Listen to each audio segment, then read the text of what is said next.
Hello friends, मेरा नाम है नवीन डिक्रूज। आज मैं फिर हाजिर हूँ एक नए टॉपिक के साथ। दोस्तों, क्या आपने कभी सोचा है कि हमारे शरीर से मोटापा या फैट कम होने के बाद आखिर वो कहाँ चला जाता है? Subscribe to my channel. तो आज हम इसी प्रक्रिया के बारे में बात करेंगे।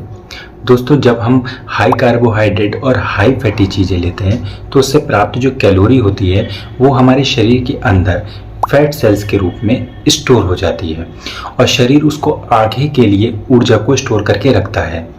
मगर दिन पे दिन जब हम लोग हाई कैलोरी डाइट लेते रहते हैं और उसका यूज़ नहीं होता, जैसे हम लोग कोई एक्टिविटी नहीं करते, हमारा कोई फिज़िकल एक्टिविटी नहीं है, और मगर हम लोग हाई कार्बोहाइड्रेट चीज़ें और फैटी चीज़ें जैसे तली हुई चीज़ें, ये सब चीज़ें हम लोग खाते रहते हैं और शरीर को हमारी उतनी एनर्जी की स्टोर जो करता जाता है, हमें उसकी इतनी नीड नहीं है और हम उसको ज़्यादा कंज्यूम कर रहे हैं। तो शरीर क्या करता है, शरीर को उसकी नीड नहीं है तो वो शरीर उसको स्टोर कर लेता है एज अ फैट सेल।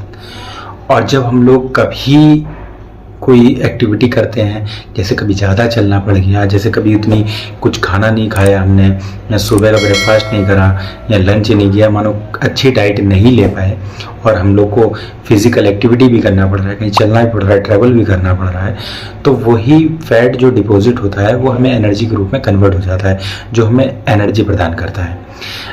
मगर हमारा मोटापा कब बढ़ता है? जब हम दिन पे दिन इन चीज़ों पे ध्यान नहीं देते, बस खाने की ओर ध्यान देते हैं। तो दोस्तों, इतनी बात हमेशा याद रखो कि जीने के लिए खाना है, खाने के लिए नहीं जीना है। बात तो सही है।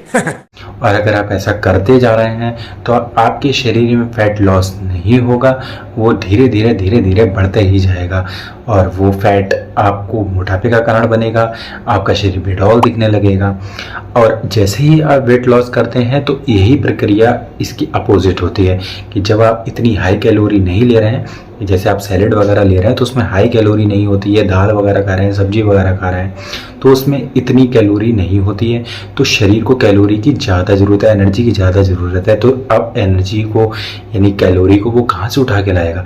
तो जो आपके सेल जो हैं, फैट सेल्स जो हैं, उन्हीं को ही वो यूज़ करेगा और शरीर को एनर्जी प्रदान करेगा।